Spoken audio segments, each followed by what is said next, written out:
Also very important, essential equipment for any podcast studio is a puppy. Hi, everyone. I've gotten a lot of questions on the building of the podcast studio in what used to be our guest bedroom. And I wanted to touch on some of the equipment that I've ended up using. And this is still very much a work in progress. What are some of the things that I landed on that are the right choices for my particular setup?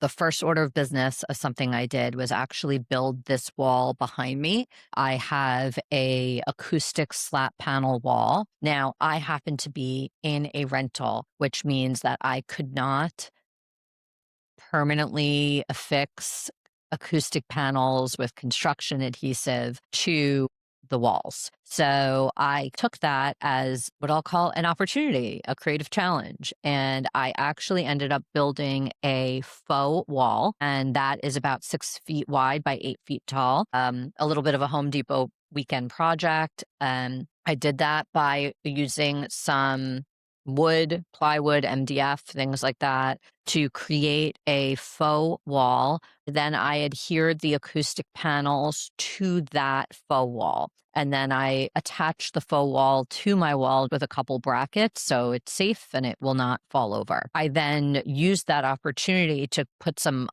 edge lighting. I think they're Govee lights that I have around the perimeter, creates a little bit of dimension, gives an opportunity to play with colors a little bit. And so that was the first thing that I did that was important because I needed to reduce some of the echo in the room. Other than that, I did change up the furniture a little bit with some swivel chairs that are a bit more conducive to possibly having a guest. I had a small sofa bed in here before, and that just it didn't really fit the vibe. I wanted this more monochromatic white look, but I also wanted the comfort of 2 chairs. And other than that, what else did we add? A lot of the lighting that I have in this setup I already had, but I'll talk through what I'm using. So I've got some practical lights, or those are like background lights, where I've got a lamp from IKEA. I've got some additional Govee lights underneath the shelves.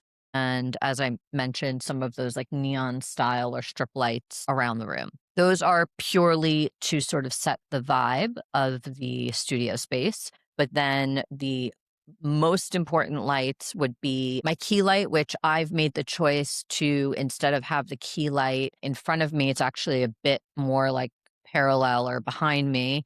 And that I'm using a Newer, I think it's pronounced Newer, and EEWER. It's a pretty popular affordable lighting brand. And that is an RGB streaming light. I'm currently using it with a more natural sort of white or warm white light, but you can also get a little more creative with that. And I happen to have one that was an RGB light. I did add a honeycomb diffuser to that light to control that light a bit more. And then to balance that light, I added a second light over here. It's just a small fill light that is using a white tone. But at some point, I might swap that out for another key light. But as of now, that light works just fine. And so that, from a lighting perspective, is really a 2 light setup on the subject. And then sometimes I do play with a rim light or a hair light, but in this today, I didn't happen to turn it on, but I do have some of the practical lights behind me that probably function in a similar way. However, I probably, when I'm doing more formal podcast recordings, will add the rim light or hair light just to help pop the subject off the background a bit more. Now, in addition to that, let's talk about microphones. So I did decide to go with the Rode PodMic, and I have it connected to the Rodecaster Duo. And then I did add some articulating low profile arms where these PodMics are connected to a small lucite table behind me that also holds the Rodecaster. I did opt for all white, which is a little bit less traditional, but Rode does offer a white microphone. And then the Rodecaster, I did select the white one, but that's purely for aesthetics. And now for cameras, this is where things get a little bit interesting. I did end up purchasing the Sony, I think it's the ZV-E10 Mark 2. It's the newer version. And I went through a lot of different lenses to figure out what was the right lens for this particular setup.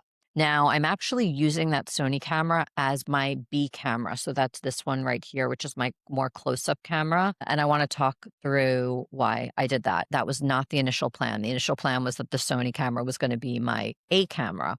However, I found that due to the lack of space that I have in this room is only maybe about 10 feet in depth. Even with a pretty considerable wide angle lens, I wasn't getting the full studio shot. So I ended up using my Insta360 Link camera that I already had.